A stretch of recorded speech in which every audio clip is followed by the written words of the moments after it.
ఓం భూర్భువస్వః తత్సవితుర్వరేణ్యం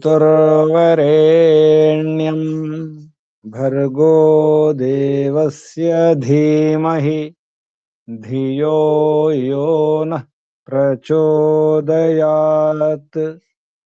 ఓం శాంతి శాంతి శాంతి.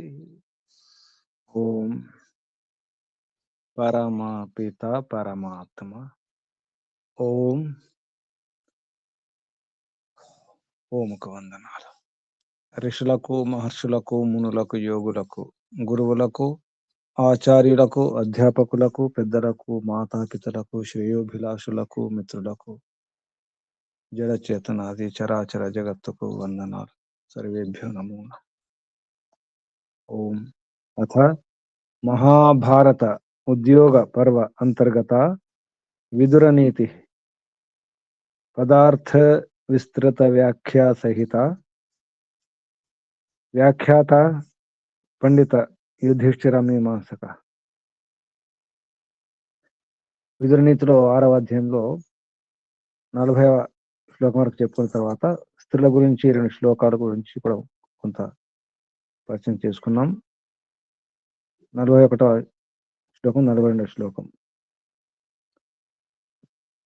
ఏ అర్థాః స్త్రీషు సమాయుక్తాః ప్రమత్త పతితేషు చ ఏ చ అనార్యే సమాసక్తాః సర్వే తే సంశయం గతాః.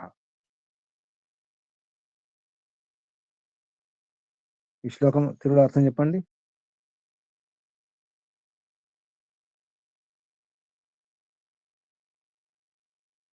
తెలుగు అర్థం 43 శ్లోకం గురించి 41. ఏ అర్థాః స్త్రీషు 41 యువత స్త్రీస్తు.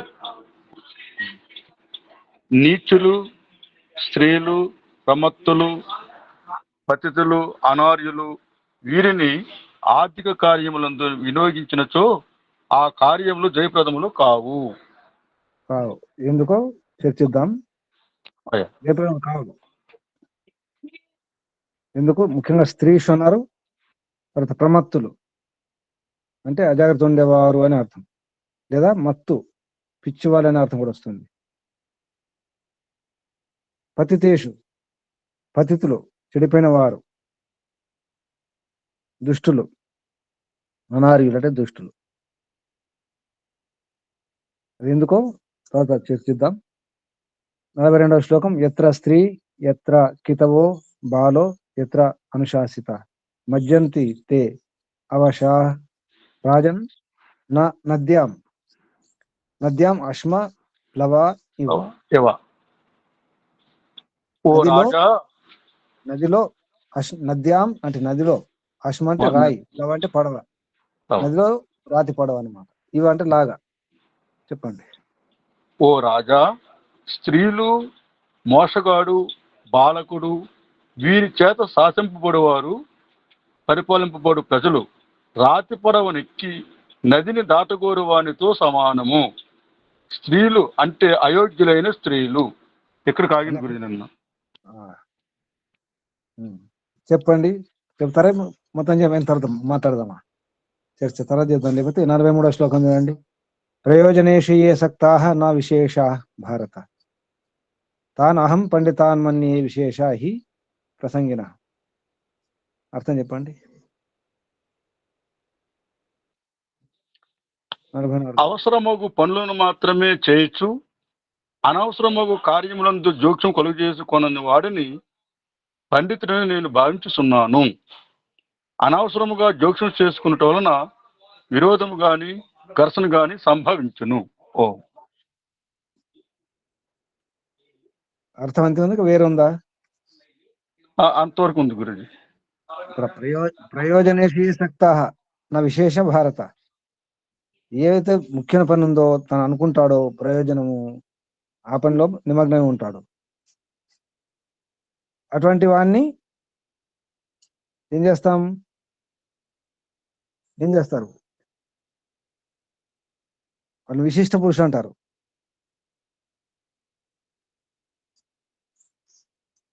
వేరే వ్యక్తులు వచ్చి వారిని ప్రసన్నం చేసుకోవడానికి ప్రయత్నం చేస్తే కూడా ప్రసన్నం గారు.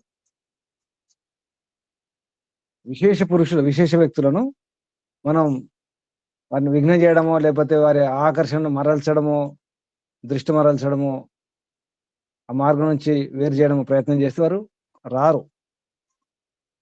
అది అన్నమాట. వారు ఒక సంఘర్షణ, ఒక పోరాటం, ఆరాటం, ఒక పని నిమగ్నమై ఉంటారు. ఏదో దాంట్లో వ్యస్తంగా ఉంటారు. గమనించండి, ఎవరైనా పని చేస్తున్నప్పుడు ఆ పనిలో మునిగినప్పుడు మనకు పిలిస్తే కూడా వినిపించదు.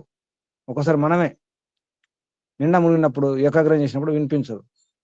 ఒక పనిలో గట్టిగా దాన్ని తీవ్రంగా తీసుకుని చేయాల్సిందే, ఈరోజు ఆ పని పూర్తి చేయాల్సిందే అనుకున్నప్పుడు దాంట్లో మనం ఎవరైనా ఆటంకం చేస్తే అందులో కొట్టుకుపోం. అటువంటి వారు విశేష పురుషులు, విశిష్టులు అనమాట. అంటే ప్రయోజనేషీయ సక్త, ప్రయోజనం మాత్రమే సక్తులే ఉంటారు, ఆసక్తులు ఉంటారు. నా విశేష భారత, వేరే విషయాలు కాదనమాట. అలా ఉండడం అంటే ఇక్కడ ఏంటి, ఏదైతే ప్రయోజనం ఉందో ఆ పని చేయాలి. ఏదైతే అనుకున్నామో ఆ పని చేయాలి. ఏదైతే సంకల్పం చేసుకున్నామో ఆ సంకల్పం పూర్తి చేసుకోవాలి. మధ్య మధ్య కొట్టుకుపోకూడదు. ఎవరో పిలువగానే అటు వెళ్ళడము, మళ్ళీ ఇటు పిలువగానే ఇటు రావడము. అంటే మనకంటూ ఒక లక్ష్యము, ఒక ఆశయం లేదా? ఒక లక్ష్యము, ఒక ఆశయము, ఒక ఉద్దేశం ఉన్నప్పుడు ఎలా ఉంటారు? కొందరు చూస్తాం, ఎవరు పిలిస్తే వారు అటే వెళ్ళిపోతారు, ఇటే వెళ్ళిపోతారు.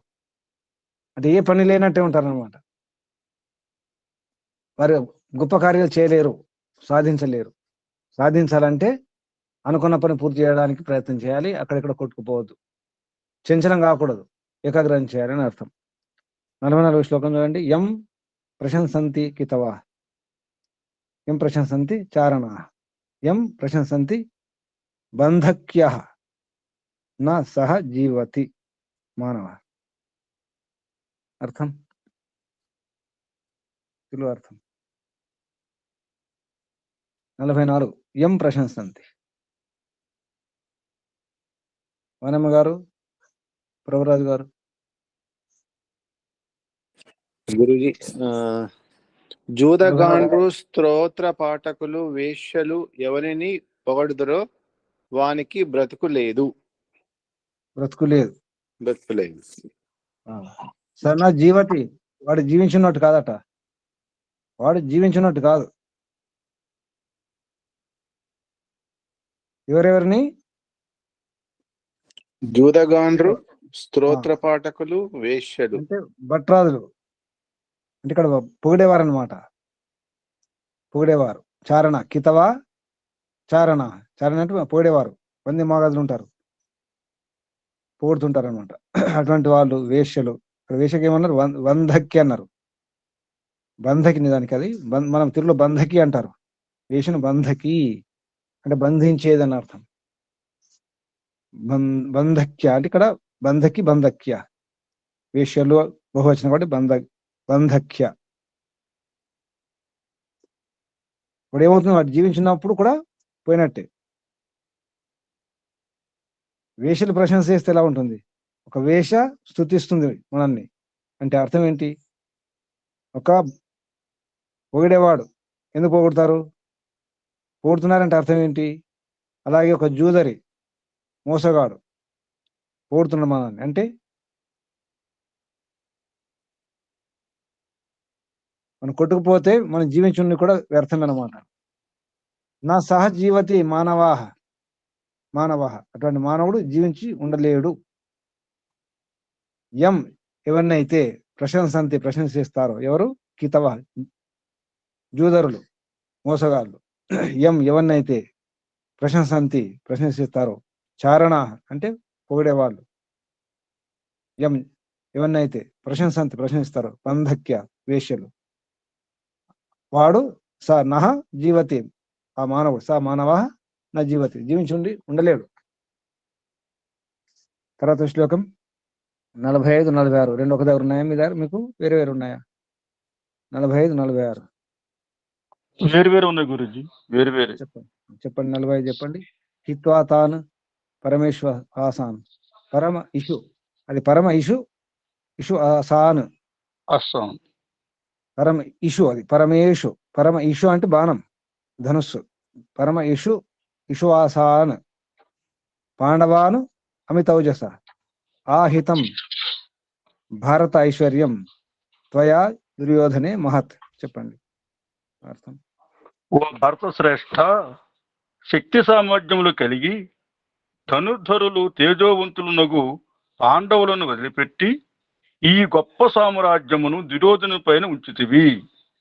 ఓ హిత్వా అంటే విడిచిపెట్టి, ఎవరిని? తాను, వాళ్ళని. వాళ్ళు ఎవరు? పాండవులు. తాన్ పాండవాన్, తాన్ పాండవ, ఆ పాండవులు ఎవరు? మహా ఇషు ఆసన్ అంటే మహాధనుర్ధరులు, గొప్ప ధనుసు గల మహాధనుర్ధరు అంటే గొప్ప ధనుసు గలవారు, మహాధనుర్ధారి అయినటువంటి పాండవులను. అంతేకాదు అమితౌజస, అమితౌజ అంటే మహాపరాక్రమవంతులు, వారిని తాన్ పాండవాన్ మహా పరమేశు ఆసాన్ అమితౌజస తాన్ పాండవాన్. అని ఏం చేసావు? హిత్వా విడిచిపెట్టావు. విడిచిపెట్టి ఏం చేసావు? హిత్వా వదిలిపెట్టి ఆహితం ఉంచినావు. ఇక్కడ ఆహితం అంటే ఉంచినావు. భారత, ఓ భరత శ్రేష్ఠ అని చెప్పేసి, అంటే భరత కులంలో, భరతుని కులంలో పుట్టినవాడా భరత అంటే ధృతరాష్ట్రుడా. ఐశ్వర్యం, ఇక్కడ ఐశ్వర్యం అంటే రాజ్యం, రాజ్యం. త్వయ నీ ద్వారా ఏమైంది? దుర్యోధనే, దుర్యోధనే ఈ మహత్ ఐశ్వర్యం. ఇక్కడ మహత్ ఐశ్వర్యం, ఇక్కడ మహత్ అనేది ఐశ్వర్యానికి సంబంధం ఉంటుంది. మహత్ ఐశ్వర్యం ఇక్కడ కలుపుకోవాలి. మహత్ అనే విశేషణం ఐశ్వర్యానికి. మహత్ ఐశ్వర్యం త్వయ నీ ద్వారా దుర్యోధను పైన ఆహితం ఉంచినావు. ఏం చేసినావు నువ్వు? తాను హిత్వ, వారి తాను పాండవాను వదిలిపెట్టేసి. ఎటువంటి వారు? మహాధనుర్ధరులు, అమితౌజస మహాపరాక్రమవంతులు, అటువంటి వారిని హిత్వ విడిచిపెట్టేసి ఆహితం ఉంచినావు. ఇటువంటిది మహత్ ఐశ్వర్యం, గొప్ప రాజ్యం, మహాసామ్రాజ్యాన్ని. మహత్ ఐశ్వర్యం అంటే మహాసామ్రాజ్యాన్ని. తర్వాత శ్లోకం దానికి లింక్ ఉన్నది చూడండి. తం ద్రక్ష్యసి పరిభ్రష్టం తస్మాత్ తం అచిరాత్ ఇవ ఐశ్వర్యం ఐశ్వర్యమద్ అసమ్మూఢం, ఐశ్వర్యమద్ అసమ్మూఢం బలిం లోకత్రయాదివ, లోకత్రయాత్ ఇవ. చెప్పండి. ముల్లోక సామ్రాజ్యాధిపత్యం నుండి బలిచక్రవర్తి భ్రష్టుడైనట్లు ఐశ్వర్యమత్మత్తుడైన దుర్యోధనుడు కూడా అచిరకాలములోనే పదవి భ్రష్టుడు ఒకటి నీవు చూడగలవు. దక్షేసి చూస్తావు. బలి ఏం చేశాడు? ఏమయ్యాడు? లోకత్రయాది, మూడు లోకాలు, లోకత్రయాదివ. బలి ఏమయ్యాడు? వామనుడి ద్వారా 3 అడుగుల స్థలం అడిగాడు కదా. 3 అడుగుల స్థలం కావాలి నాకు. బలిచక్రకి అహంకారం వచ్చేసింది కదా, నేను గొప్పవాడిని అని చెప్పేసి కదా. ఈ కథ తెలుసా మీకు? బలిచక్రవర్తి కథ. దాని కూడా బలి యొక్క గురువు ఎవరు? బలి గురువు శుక్రాచార్యుడు.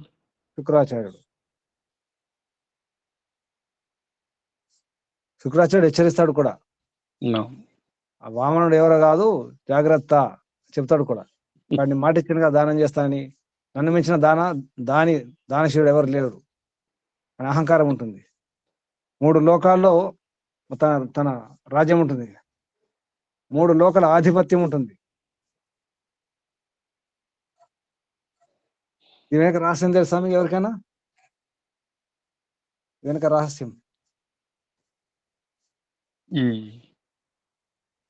ఈ బలి ఎవరు? ఆ వామనుడు ఎవరు?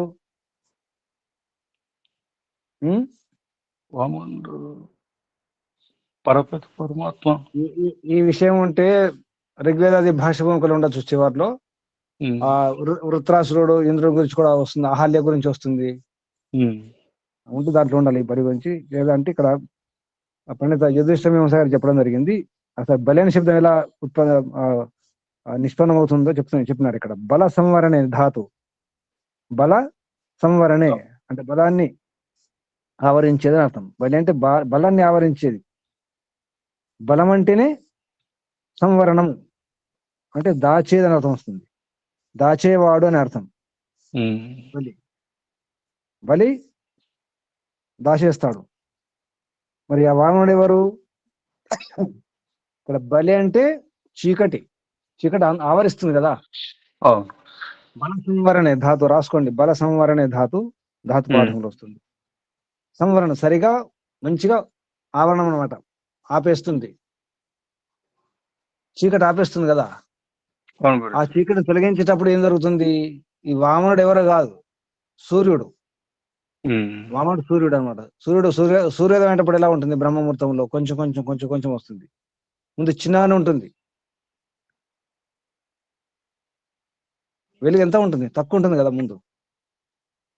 తర్వాత ప్రాతకాలం ఉదయిస్తున్నప్పుడు కొద్దిగా వెలుగు వచ్చేస్తుంది, చీకటి పోతుంది కదా. మధ్యాహ్నం ఏమవుతుంది? పూర్తిగా ఆక్రమించడం అవుతుంది అనమాట.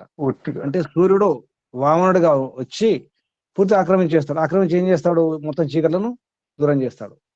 అంటే ఇక్కడ బలిని వామనుడు సూర్యుడు, బలేమో అంధకారం. ఆ రకంగా పోల్చడం జరిగింది. అంటే ఉదయం మధ్యాహ్నం సాయంత్రం అయ్యేసరికి అంత అయిపోతుంది అలా. అంటే ఇదంతా కూడా ఈ బలి వామనుడు అనేది, బలి ఇంకో రకం కూడా తీసుకుంటారు. అంటే వామనుడిని మన యజ్ఞకుండంలో ఆరంభంలో యజ్ఞం వెలిగించినప్పుడు ఎలా ఉంటుంది? అగ్నిదానంలో అగ్ని ఎంత ఉంటుంది? అగ్నిదానం చేసేటప్పుడు చాలా చిన్నగా ఉంటుంది కదా, చిన్నగా ఉంటుంది. అది వామనుడు అనమాట. అగ్ని కూడా వామనుడే. ఇక్కడ సూర్యుని వామనుడు చేయడం జరిగింది, బలేమో చీకటి. ఆ రకంగా అది అర్థం చేసుకోవాలి. 3 లోకాలంటే ఇక్కడ భూర్భువస్సు అనుకోవచ్చు, లేదా ఉదయం మధ్యాహ్నం సాయంత్రం ఇలా. అంటే సాయంత్రం వరకు మొత్తం త్రివిక్రముడు, మూడు లోకాలని ఆక్రమించినవాడు త్రివిక్రముడు వామనుడు. ఇక్కడ అర్థం ఏంటి? బలి గొప్పవాడే కావచ్చు, కానీ ఆ 3 లోకాల నుంచి 3 లోకాలు ఉండడు. 3 అడుగుల స్థలం అడగడం జరుగుతుంది వామనుడు. ఆ రకంగా బలిలాగా నువ్వు కూడా పోతావు అని చెప్తున్నాను అనమాట. ఐశ్వర్య మద సమ్మూఢం, ఐశ్వర్యంతో మదం ఎక్కింది నీకు అని. కాబట్టి పరిభ్రష్టం, నష్టమైపోతుంది అని. అంటే ఎందుకంటే నువ్వు నీ అధికారాన్ని, రాజ్యాధికారాన్ని, మహాసామ్రాజ్యాన్ని ఎవరిపై ఉంచినావు? ఎవరికి ఇచ్చినావు? విరోధనికి ఇచ్చినావు. విరోధని మహత్. ఇది దీంతో ఈ విదుర నీతిలో 6వ అధ్యాయం పూర్తి చేసుకున్నాం. 7వ అధ్యాయం రేపు చూద్దాం. ఇక్కడికి రండి. ఇక ఏమిటి విషయం? స్త్రీల గురించి ఇంత 41-42 ఏం ఆలోచించినారు? అదే గురించి స్త్రీలంటే అర్థం కావట్లేదు. మహిళా పక్షం, పురుష పక్షం చెప్పండి. ఏ అర్థ స్త్రీషు సమాయుక్త ప్రమత్త పతితేషు చ ఏ చ అనార్యే సమాసక్తాః సర్వేతే సంశయం గతాః. చెప్పండి. పిల్లలు మళ్ళీ ఒకసారి అర్థం చెప్పండి. వాణమ్మ గారు, సామాన్య గారు వినండి, పుస్తకం ఉంటే చూడండి. చెప్తాను గురించి. చెప్పండి. నీచులు, స్త్రీలు, ప్రమత్తులు, పతితులు, అనార్యులు వీరిని ఆర్థిక కార్యముల యందు వినియోగించినచో ఆ కార్యములు జయప్రదములు కావు. అది గురించి 41వ శ్లోకానికి అర్థం. మరి విదురునికి ఈ స్త్రీ అంటే ఇష్టం ఉండదా? స్త్రీ ద్వేషియా? విదురుడు స్త్రీ ద్వేషియా? కాదు. మరి ఎలా? అతను కొన్ని వెనకటి అధ్యాయాల్లో స్త్రీని గొప్పగా ఆయన వర్ణించారు. మరి ఇక్కడ ఎందుకు మరి ఇలా అన్నారు? అదే మాకు అర్థం కావటం గురించి బుర్రలు ఉపయోగించాం కానీ తట్టట్లేదు. వాణమ్మ గారు ఉన్నారా? సామరాజమ్మ గారు ఉన్నారా? సామరాజమ్మ గారు, వాణమ్మ గారు ఉన్నారు. సంశయం. ఓం నమస్తే గురుజీ. అమ్మా. ఇక్కడ స్త్రీ పక్షం మహిళా పక్షం చెప్పండి. మహిళా పక్షం 41, 42. ఇది అన్యాయం కదా. విధుడు అన్యాయం. స్త్రీ ద్వేష కాదు. మరి ఇలా అన్నారు ఎందుకు? ప్రమత్తులు పతితేషు స్త్రీషు. అంటే గురుజీ ఇక్కడ అంతమంది స్త్రీలు కాదని గురుజీ, స్త్రీలు మొత్తం స్త్రీలోకం మొత్తం నిందించడం కాదు. కొంతమంది స్త్రీలు వాళ్ళకి కానీ ఈ ఆర్థిక కార్యాలు కానీ అప్పచెప్పితే గృహ కార్యాల్లో మళ్ళీ మరి తెలుగు అర్థం చెప్పండి, మళ్ళీ చెప్పండి ఒకసారి. నీచులు, స్త్రీలు, ప్రమత్తులు, పతితులు, అనార్యులు వీరిని ఆర్థిక కార్యముల యందు వినియోగించినచో ఆ కార్యములు జయప్రదములు కావు అని ఉంది గురించి. అదే మళ్ళీ చదవండి, మళ్ళీ అర్థమవుతుంది చూడండి. మునిశేఖర్ గారు, ప్రభురాజు గారు, సామ్రాజమ్మ గారు. అంటే నీచం అనే పదానికి వస్తుందేమో గురుజీ. అంటే చెడు ఆడవాళ్ళని, అందరు ఆడవాళ్ళని కాదని నాకు అర్థం. అదే నేను నా ఆలోచన. ఎందుకు నీచం స్త్రీ డైరెక్ట్ రాయచ్చు కదా, నీచ స్త్రీలు అని చెప్పేసి. అక్కడ శ్లోకంలో శబ్దాలు గమనించండి, శ్లోకంలో ఏ శబ్దాలు ఉన్నాయో చూడాలి. తెలుగు అనువాదం వేరు, తెలుగు అనువాదం కూడా కొంత అర్థం ఉంది. ఏ అర్థ స్త్రీషు సమాయుక్తాః. ఇక్కడ అర్థ అంటే ఏమని తీసుకున్నారు? అక్కడ నీచులు అని తీసుకున్నారు. అర్థ అంటే స్త్రీయందు అక్కడ ఉంది. స్త్రీయందు ఏమన్నారు? స్త్రీలందు అదే ఆర్థిక కార్యములందు వినియోగించినచో ఆ కార్యంలో జయప్రదములు కావు అని ఉంది గురించి. ఇప్పుడు ఆర్థిక కార్యములు అంటే అక్కడ అదే సమస్య కదా. ఇప్పుడు అనువాదంలో కొంత తప్పున్నది. అర్థ అంటే ఏంటి? అర్థ అంటే ఏంటి? అర్థ అంటే ప్రయోజనం. ఏది అనుకున్నామో, మనకు ఏది అవసరమో, ప్రయోజనం ఉంటుందో ఆ విషయాలలో. మనకు అవసరం ఉంది, ప్రయోజనం, ఆ పని పూర్తి చేసుకోవాలి.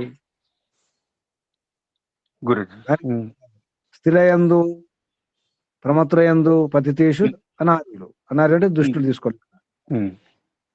వారి యందు మనం ఏం పెట్టుకోకూడదు? సమాసక్త అని ఒక శబ్దం సంస్కృతం సమాసక్త. ఆసక్తి పెంచుకోకూడదు. ఆసక్త కాదు, ఆసక్తి అంటే మంచి ఆసక్తిగా గురించి సమాసక్త. ఆసక్తులై ఉంటే, స్త్రీలందు ఆసక్తి ఉంటే స్త్రీషు. అది ఏ విషయంలో? అర్థాహ అన్నారు అక్కడ. అర్థములు అంటే ఏమిటి? మనం ధనమే అనుకుంటున్నాం, ధన సంపత్తి అనుకుంటున్నాం. వేరే విషయాలు కూడా అన్ని, అంటే మన ప్రయోజనం అవుతుందో అది అర్థం అంటే. ధనం అన్ని వస్తాయి. ఎందుకు వారి యందు ఆసక్తి ఉండకూడదు? ఆసక్తాహ.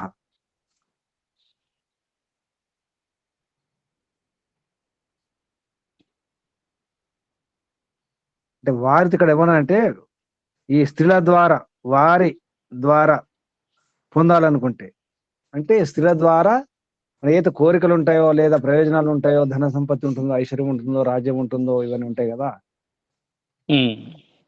వారి ద్వారా పొందాలనుకుంటే, స్త్రీల ద్వారా పొందాలనుకుంటే అది సంశయం. అది అర్థమవుతుంది? ఏమన్నా అర్థమైందా ఇప్పుడైనా? వాణమ్మ గారు, సామ్రాజమ్మ గారు. గురుజీ, స్త్రీల ద్వారా ఇప్పుడు ఉదాహరణకు ఒకప్పుడు వ్యాపారాలు ఎవరు చేసేవారు? ఇప్పుడు కూడా ఒక మంచి స్త్రీలు అసలు వ్యాపారంలో అక్కడ షాపులో కూర్చోరు. 40 ఏళ్ల క్రితం ఇప్పుడు నేను చిన్న ఉన్నప్పుడైతే ఒక స్త్రీలు మాత్రం కనిపించేవారు కాదు షాపుల్లో, రోడ్ల మీద షాపుల్లో. కౌంటర్ల పైన ఎవరు కూర్చోవారు? కౌంటర్లో. మన స్త్రీల ద్వారా వ్యాపారం చేస్తే ఎలా ఉంటుంది? అంటే స్త్రీని ముందు పెట్టుకొని స్త్రీల ద్వారా డబ్బు సంపాదించాలి, ప్రయోజనం సిద్ధం చేసుకుంటే మన మగవాడు ఎందుకున్నట్టు? గమనించండి. సరే, రాజు అనుకోండి, రాజు రాజ్యం వెళ్ళాలా, రాజుని యొక్క భార్య రాజ్యం వెళ్తుందా? అంటే బయట కనపడినా సలహాలు ఇస్తా ఉంటారు. ఇది గమనించి. సరే, ఇల్లు ఒక రాజ్యం అనుకోండి. ఆ ఇంట్లో ఇంట్లో డబ్బు ఎవరు సంపాదించాలి? సాధనాలు ఎవరు తీసుకురావాలి? అవసరమైన వస్తువులు ఎవరు తీసుకురావాలి? భర్త భర్త. సిస్టర్. మరి ఇక్కడ ఏం చేస్తున్నారు? మీరేం చేస్తున్నారు? స్త్రీల యందు ఆధారపడి ఉన్నారు. అంటే భార్య సంపాదించి పెట్టాలి, భర్త ఇంట్లో కూర్చోవాలా?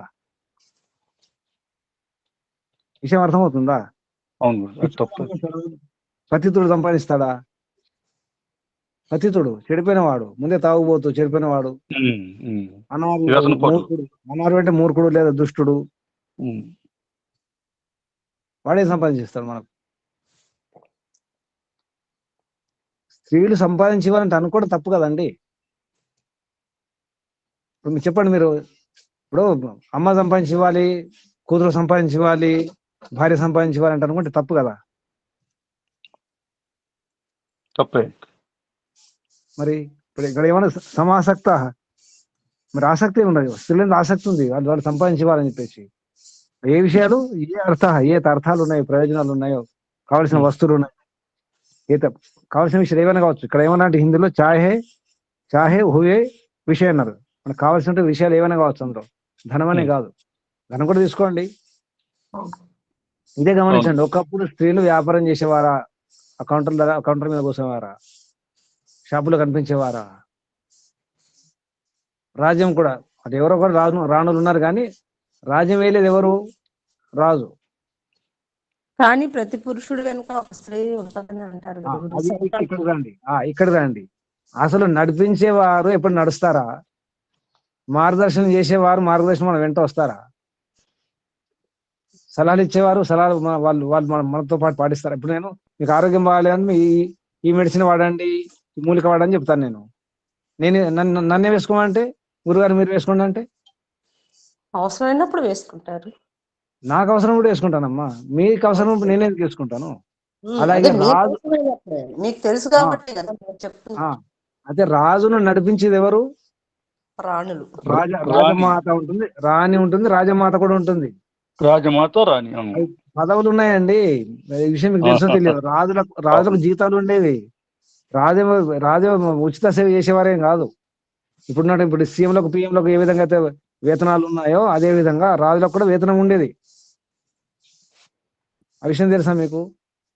రాజులకు కూడా వేతనం ఉండేది, మంత్రులకు వేతనం ఉండేది. రాజమాతకు అక్కడ పదవి, రాజమాత, రాణి పదవి, రాజగురువు పదవి, రాజపురోహితుడు పదవి, వేతనం. ఇప్పుడు చెప్పండి, అటువంటి అమ్మ లేదా భార్య లేదా కూతురు లేదా కోడలు ఎవరైనా వారితో మీరు డబ్బు సంపాదిస్తే ఇలా ఒకప్పుడు ఉండేదా? ఇది సహకరిస్తారంతే. మహిళలు సహకరిస్తారు, సలహాలు ఇస్తారు. అమ్మగా, తల్లిగా రకరకాలుగా ప్రయత్నం చేసేవారు. ఏంటి కరణేశ్ మంత్రి ఏముంది అది? కార్యేషు దాసి కర్ణేశ్ మంత్రి, మాత, రంభాది. రంభ అంటే వేషన్ కాదు, వేరే అర్థం తీసుకోవద్దు.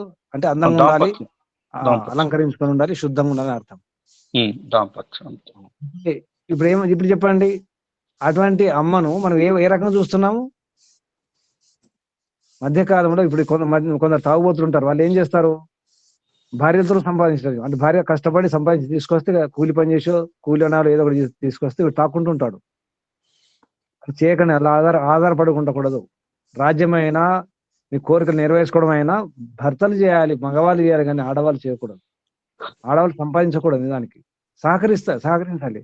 వారు ఉద్యోగం చేయడమో లేకపోతే సంపాదన గురించి చేయడమో, బయటకు వెళ్ళి కష్టపడమో అవి చేయకూడదు. నిజానికి ఇప్పుడు కాలం మారింది, అది వేరే విషయం. ఇప్పుడు అనుభవిస్తున్నారు ఆయన పట్టు కూడా. ఎంతోమంది మహిళలు అంటున్నారు కూడా, ఇప్పుడు దినమంతా ఉద్యోగం చేయాలి, కష్టపడాలి, మళ్ళీ ఇంటికి వెళ్ళి మళ్ళీ వంట చేయాలి, అన్ని చేయాలి, మళ్ళీ పిల్లలు చూసుకోవాలి. చూడండి, డబుల్ డ్యూటీ అవుతుంది కదా ఇప్పుడు. తప్పు కదా. ఇంట్లో పని ఎంతో ఉంటుంది, అదే ఎక్కువ నిజానికి. అర్థమైంది ఈ శ్లోకం యొక్క అర్థం? సమాసక్త ఒక శబ్దం చూసుకోండి. అర్థ అంటే కేవలం ధనం కాదు.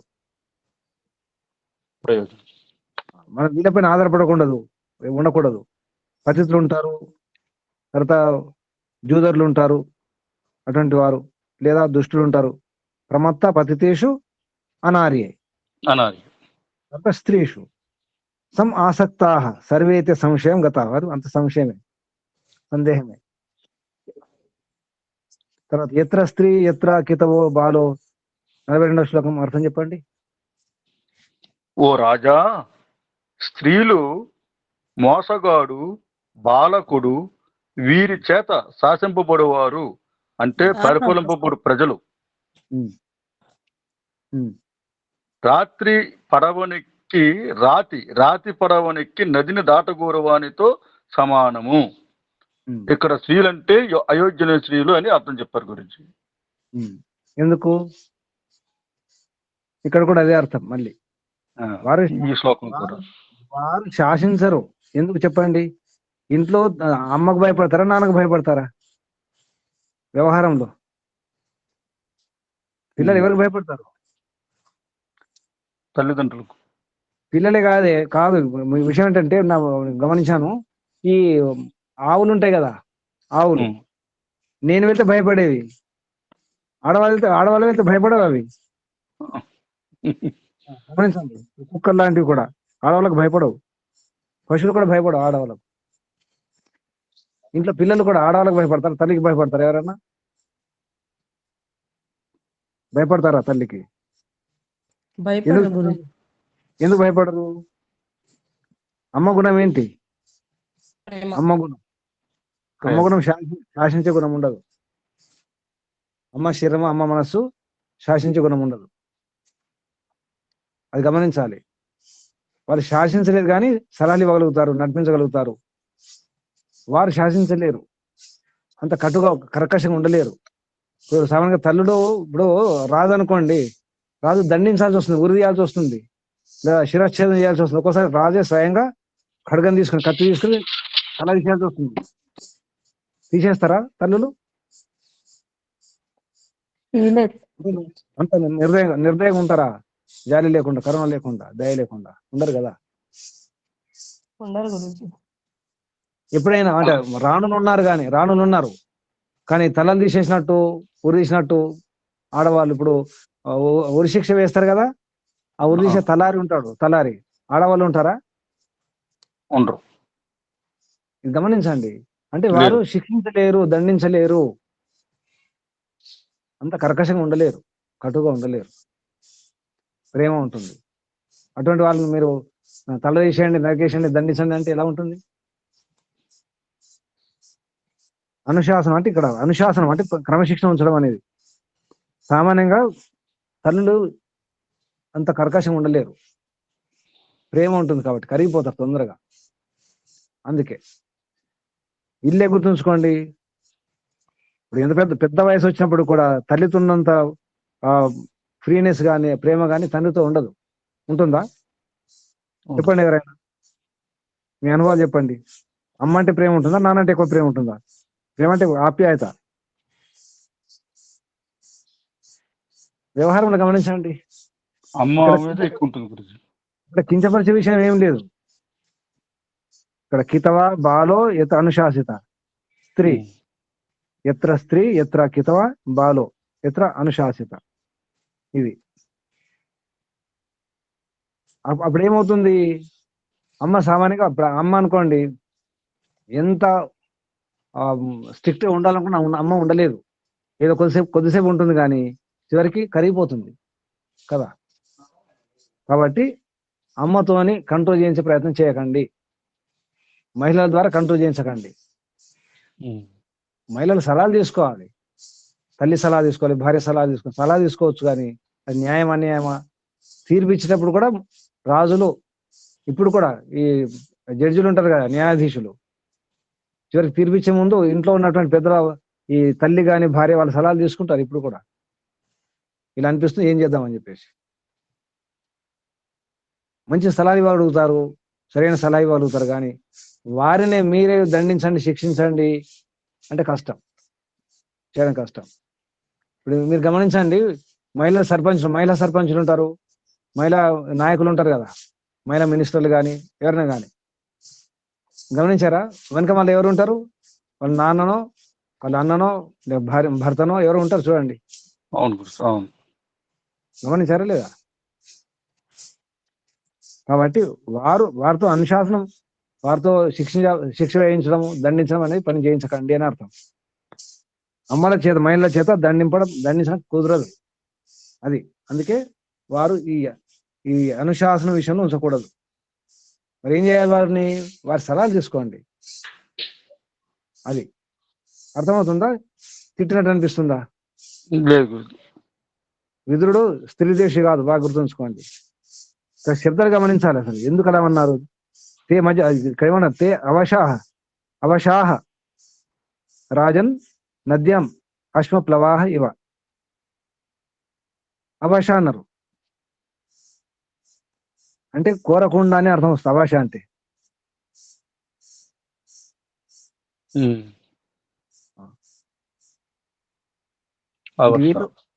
ఇక్కడ అనుశాసనం అన్నారు. అనుశాసనం అంటే ఏంటి? క్రమశిక్షణ. శాసనం ఉంది, దాన్ని అనుసరించి చేయాలి. రాజ్యాంగం ఉంది, అనుసరించి చేయాలి. అమ్మలు కష్టం కాబట్టి అమ్మ ప్రేమ వేరుంటుంది, అమ్మ ఆప్యాయత వేరుంటుంది. కాబట్టి వారి చేత శిక్ష వేయించడం బాగుండదు. నాన్న కొట్టడం తిట్టడం భయపెట్టడం ఎక్కువ నాన్నలు చేస్తారు, కానీ అమ్మలంత ఊరికి అంటారు, భయపెడతారు, కానీ మళ్ళీ ప్రేమను ఉంటుంది కాదు. అమ్మల చేత దండించడం కాదు. అయితే చెప్పండి ఎవరికన్నా, అమ్మ వాణమ్మ గారు దండించడం వస్తుందా మీకు? దండించినా అదేదో పైపైన మళ్ళీ లోపల ప్రేమ ఉంటుంది, మళ్ళీ ఏడుస్తారు. తల్లులు పిల్లలు కొడతారు, తల్లు పిల్లల్ని కొట్టిన తర్వాత మళ్ళీ ఏడుస్తారు. ఎందుకు నా చేతితో దెబ్బలు తిన్నావు నా చేత? మళ్ళీ వీళ్ళు ఏడుస్తారు వాళ్ళకంటే ముందే. అందుకే ఇక్కడ విషయం అర్థం చేసుకోవాలి. అసలు స్త్రీ శరీరం యొక్క స్వభావం ఏమిటి, అమ్మలు ఎలా ఉంటారు, అమ్మ ప్రేమ ఎలా ఉంటుంది అర్థం చేసుకోవాలి. అమ్మ ఆప్యాయతకు మరో పేరు. వత్సం జాతం అగ్నియ సహృదయం సామరస్యం అవిద్వేషం కృణ్యమివ అన్యమభిహర్షత. వత్సం జాతవ్యం ఇవ అగ్నియ అంటే ఆవు అప్పుడే పుట్టిన లేగదూడను ఎంత ప్రేమ చేస్తుంది, ఎంత ఆప్యాయత చూపిస్తుంది. అలా ఆప్యాయత ఉంటుంది అమ్మకు.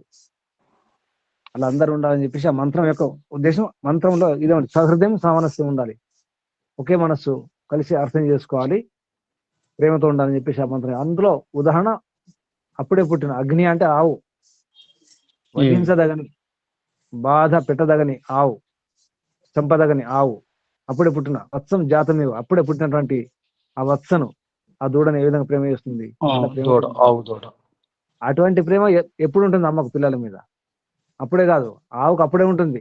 అప్పుడే పుట్టిన ఆ దూడ ఒక సంవత్సరం 2 సంవత్సరాల దూడ మీద ఏముండదు, మళ్ళీ మర్చిపోతుంది. అది దగ్గర రాని తంతుంది, అసలు దగ్గర రాని ముట్టనిది కూడా, పాలు తాగనివ్వదు. కానీ అమ్మలా కాదు. పిల్లలకు 90 ఏళ్ళు వచ్చినా 95 ఏళ్ళు వచ్చినా, అమ్మకు 100 ఏళ్ళు 110 120 ఏళ్ళు వయసు ఉన్నప్పుడు కూడా, ఈ పిల్లలకు 100 ఏళ్ళ వయసు ఉన్నప్పుడు కూడా మళ్ళీ అమ్మే, పిల్లలు కాదంటారా? కాదని వారు ఎవరు? ఎప్పటికైనా అమ్మే, పిల్లలు మీరు ఎన్నైనా, మీరు ఏమైనా కానీ, మీరు టెర్రరిస్ట్ అయినా, పిఎం అయినా, సీఎం అయినా, ఏమైనా, ఈ భూగోళానికి రాదైనా మళ్ళీ అమ్మే, పిల్లలే. రాజు కావచ్చు, మీరు ప్రపంచానికి రాజు కావచ్చు, అయినా మీరు పిల్లలే. కాదంటే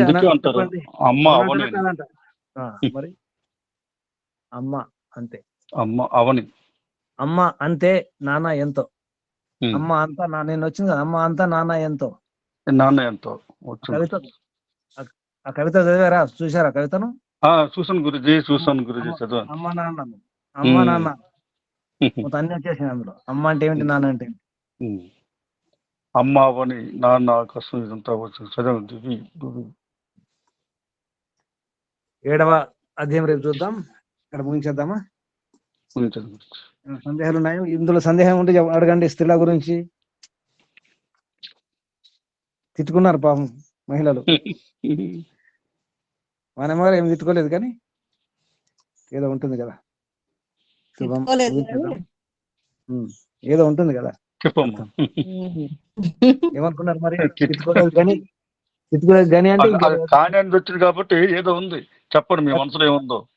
కానీ అంటే ఏదో ఉన్నట్టు, ఏది ఉన్నట్టే. అదే మాటిమాటికి స్త్రీలు మంచోళ్ళు అని చెప్తున్నారు కానీ మళ్ళీ మా స్త్రీలకి ఇది ఇవ్వకూడదు అది ఇవ్వకూడదు అని చెప్తున్నారండి. మీకు కానీ అనవసరం తర్వాత కష్టపెట్టినట్టు కాదు. మంత్రంలో నిన్నే తర్వాత మంత్రంలో రాశారుగా అయోగ్యులకు ఇవ్వకూడదు. అయోగ్యులు స్త్రీలు కావచ్చు పురుషులు కావచ్చు, అది కామన్ కదా. అయోగ్యులు విషయం అది కదా, అక్కడ రాసి తెలుగు రాశారు కానీ అది ఇక్కడ ఏం లేదు, హిందీలో ఏం లేదు, శ్లోకంలో ఏం లేదు.